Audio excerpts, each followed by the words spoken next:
ارشاد فرمایا وَأَعْهِدْنَا إِلَىٰ إِبْرَاهِيمَ وَإِسْمَاعِيلَ، اور ہم نے ابراہیم اور اسماعیل سے عہد لیا علیہم السلام ان طَهِّرَا بَيْتِیَ، کہ وہ میرے گھر کو ستھرا رکھیں، للطائفین، طواف کرنے والوں کے لیے، والعاکفین، اور اعتکاف کرنے والوں کے لیے، والرکع السجود، اور رکوع کرنے والوں، سجدہ کرنے والوں کے لیے۔ مسجد کی صفائی کا حکم بھی اس سے ثابت ہوتا ہے، اور ہمیں یہ سوچنا چاہیے کہ ہم اپنے ڈرائنگ روم میں ایسے جوتے جس میں مٹی لگی ہوئی ہو ہم اپنے ڈرائنگ روم میں کبھی نہیں لے جاتے، لیکن کبھی ہم نے سوچا کہ اللہ کے گھر میں ہم جوتے لے کر آتے ہیں، مٹیاں اللہ کے گھر میں گر رہی ہوتی ہیں، ہم اس کی پرواہ نہیں کرتے، بلکہ ڈبے میں رکھنا، گو کہ مجبوری کی وجہ سے ہمارے یہاں ڈبے ہوتے ہیں اور ڈبے میں چپل رکھ دیے جاتے ہیں، لیکن تب بھی آپ دیکھیں یہ ڈبہ کس جگہ پر رکھا ہوا ہے، مسجد کے اندر ہے، تو چپل مسجد میں داخل ہونے سے پہلے اچھی طرح جھاڑ لیں تاکہ اس ڈبے کے اندر بھی گرد و غبار یا مٹی کے ذرات نہ گریں۔ اللہ تعالی ہم سب کو مسجد کا ادب عطا فرمائے۔ وَإِذْ قَالَ، اور یاد کرو جب عرض کی ابراہیم علیہ السلام نے، ربی، اے میرے رب، اجعل ھذا بلدا آمنا، اس شہر کو، مکہ مکرمہ کو امن کی جگہ بنا دے۔ یہ ابراہیم علیہ السلام کی دعا کا صدقہ ہے کہ ہمیشہ مکے میں امن رہا۔ وارزق اہلہ، اور یہاں کے رہنے والوں کو روزی عطا فرما، من الثمرات، قسم قسم کے پھلوں کی۔ یہ حضرت ابراہیم علیہ السلام کی دعا کا صدقہ ہے کہ کبھی بھی مکہ مکرمہ میں کسی قسم کے غلے یا پھل کی کمی واقع نہ ہوئی۔ من آمن منہم باللہ والیوم الآخر، اسے روزی عطا فرما جو ان میں سے اللہ پر ایمان لائے اور آخرت پر ایمان لائے۔ قال، اللہ تعالیٰ نے فرمایا روزی تو میں مومنوں کو بھی دوں گا اور کافروں کو بھی دوں گا۔ اگر مکے میں رہنے والا کافر ہوگا تو اسے بھی روزی ملے گی۔ اب مکہ مکرمہ میں کافر کا داخلہ ممنوع ہے، لیکن جب اسلام کی دعوت نبی کریم صلی اللہ علیہ وآلہ وسلم نے دی تو اس وقت تو مکہ مکرمہ میں کافر ہی کافر تھے،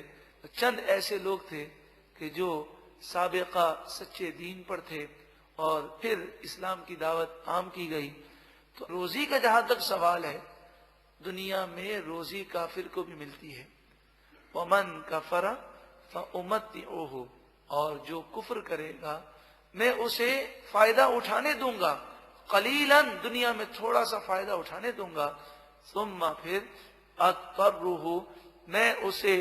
مجبور کر دوں گا، الی عذاب النار، جہنم کی عذاب کی طرف وہ پھینک دیا جائے گا، وبئس المصیر، اور وہ جہنم بہت ہی برا ٹھکانہ ہے۔ وَإِذْ، اور یاد کیجئے جب، یرفع ابراہیم علیہ السلام بلند کر رہے تھے، القواعد من البیت و اسماعیل،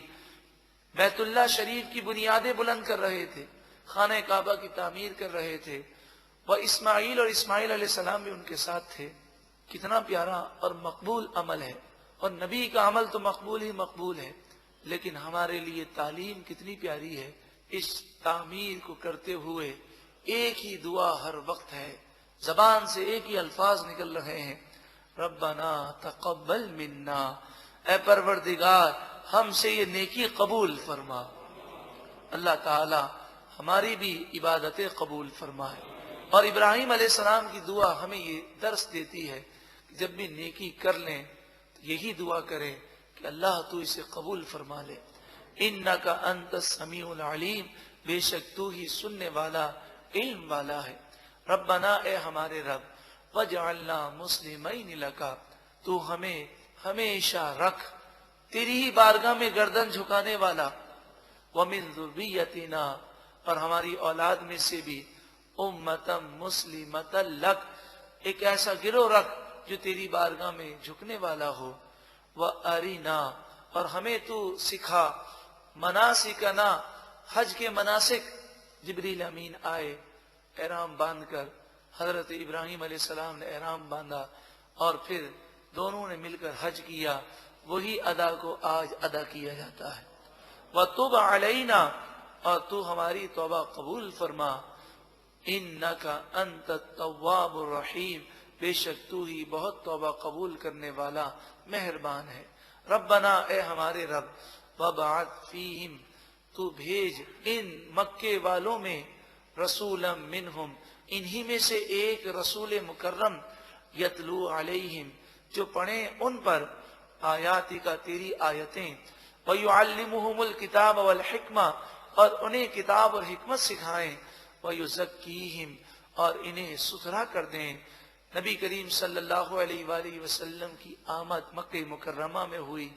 آپ خود فرماتے ہیں عقید جہاں صلی اللہ علیہ وآلہ وسلم کہ میں حضرت ابراہیم کی دعا ہوں، انکا انت العزیز الحکیم، بے شک تو ہی عزیز ہے، غالب ہے، حکیم ہے، حکمت والا ہے۔ وَمَن يَرْغَبُ عَن مِلَّةِ ابراہیم، ابراہیم علیہ السلام کے دین سے وہی روگردانی کرے گا، وہی منہ پھیرے گا، الا من صفیہ نفسہ، جس کی عقل احمق ہو، جو نادان ہے وہی دین ابراہیم کو چھوڑے گا۔ وَلَقَدِ اصْطَفَيْنَاهُ فِي الدُّنْيَا، اور بے شک ہم نے ابراہیم علیہ السلام کو دنیا میں چن لیا۔ وَإِنَّهُ فِي الْآخِرَةِ لَمِنَ الصَّالِحِينَ، اور بے شک وہ آخرت میں ضرور مقرب بندوں میں سے ہیں۔ اذ قال له ربه اسلم، جب ان سے ان کے رب نے فرمایا اسلم، ہمیشہ گردن جھکا کر رکھنا۔ قال اسلمت لرب العالمین، عرض کی میں نے ہمیشہ کے لیے اپنے سر کو رب العالمین کی بارگاہ میں جھکا دیا۔ وَوَصَّى بِهَا إِبْرَاهِيمُ بَنِيهِ وَيَعْقُوبُ، اور ابراہیم علیہ السلام اور یعقوب علیہ السلام نے بھی اپنی اولاد کو یہی وصیت فرمائی، یا بنی، اے میری اولاد، ان اللہ اصطفیٰ لکم الدین، بے شک اللہ نے تمہارے لیے دین اسلام چن لیا، تمہیں اسلام کی دولت عطا فرمائی، اب اس اسلام کو کبھی نہ چھوڑنا۔ فلا تموتن الا وانتم مسلمون، بس تم اسی حال میں مرنا کہ تم مسلمان ہو، اسلام کی حالت میں اس دنیا سے جانا۔ اب مجھے آپ بتائیے، یعقوب علیہ السلام کا ذکر ہے، حضرت ابراہیم علیہ السلام کا ذکر ہے، اب کوئی یہ کہہ سکتا ہے کہ انہوں نے یہودیت کی تعلیم دی یا عیسائیت کی تعلیم دی، یا یہودیت کوئی قدیم مذہب ہے؟ آج پاکستان میں بچوں کو جنرل نالج کی جو کتابیں پڑھائی جاتی ہیں، اس میں بعض کتابوں میں یہ سوال موجود ہے کہ سب سے پرانا دین کون سا ہے، تو وہ لکھتے ہیں یہودی سب سے پرانا دین ہے۔ نعوذ باللہ من ذالک، حقیقی دین اور سب سے قدیم دین اور سچا دین صرف اور صرف اسلام ہے۔ ام کنتم شہداء اذ حضر یعقوب الموت، کیا تم اس وقت موجود تھے جب یعقوب علیہ السلام کی خدمت میں موت حاضر ہوئی؟ اذ قال لبنیہ، جب آپ نے اپنے بیٹوں سے فرمایا ما تعبدون من بعدی، تم میرے بعد کس کی عبادت کرو گے؟ قالوا نعبد الہک والہ آبائک، انہوں نے کہا ہم اس ایک سچے معبود کی عبادت کریں گے جو آپ کا بھی معبود ہے اور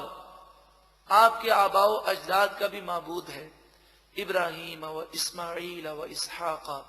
یعنی ابراہیم، اسماعیل اور اسحاق علیہم السلام کا وہ معبود ہے۔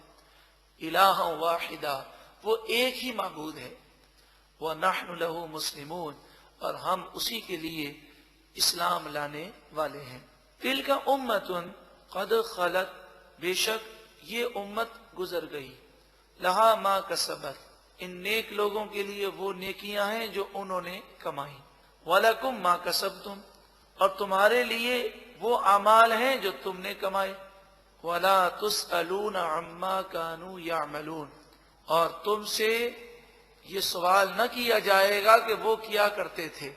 بلکہ تم سے سوال یہ کیا جائے گا کہ تم کیا کرتے تھے، لہذا تم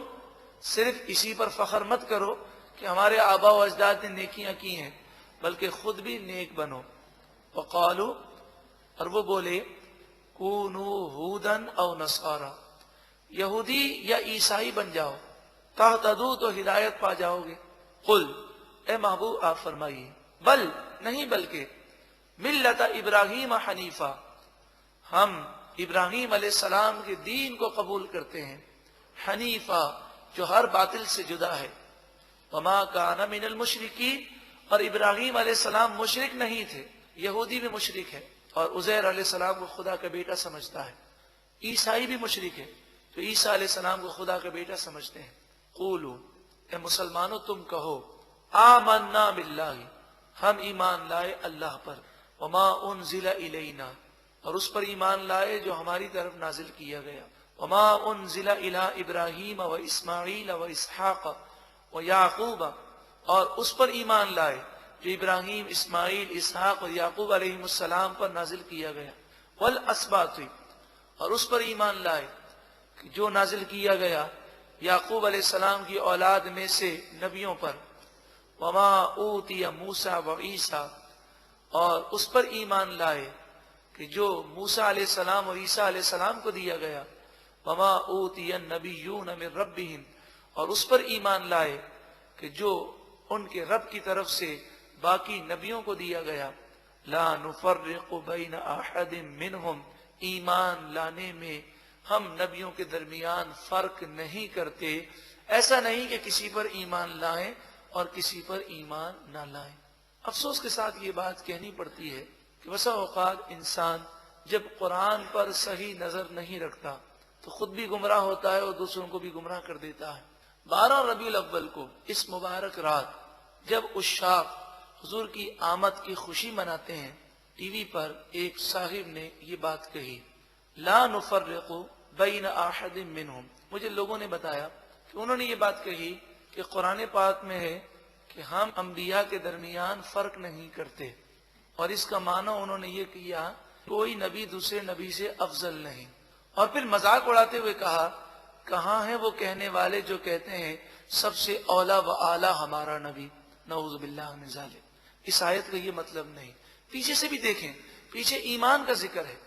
اور یہاں لا نفرق بین احد منہم کے معنی ہے ہم انبیاء پر ایمان لانے میں فرق نہیں کرتے کہ کسی پر ایمان لائیں کسی پر ایمان نہ لائیں۔ اور اگر یہ معنی کیے جائے کہ کسی نبی کو دوسرے نبی پر، کسی رسول کو دوسرے رسول پر کوئی فضیلت یا برتری یا مقام اور مرتبے کی بلندی نہیں، تو قرآن کی دوسری آیت کا انکار لازم آئے گا، تلک الرسل فضلنا بعضهم علی بعض، یہ رسول ہیں جن میں بعض کو ہم نے بعض پر فضیلت دی۔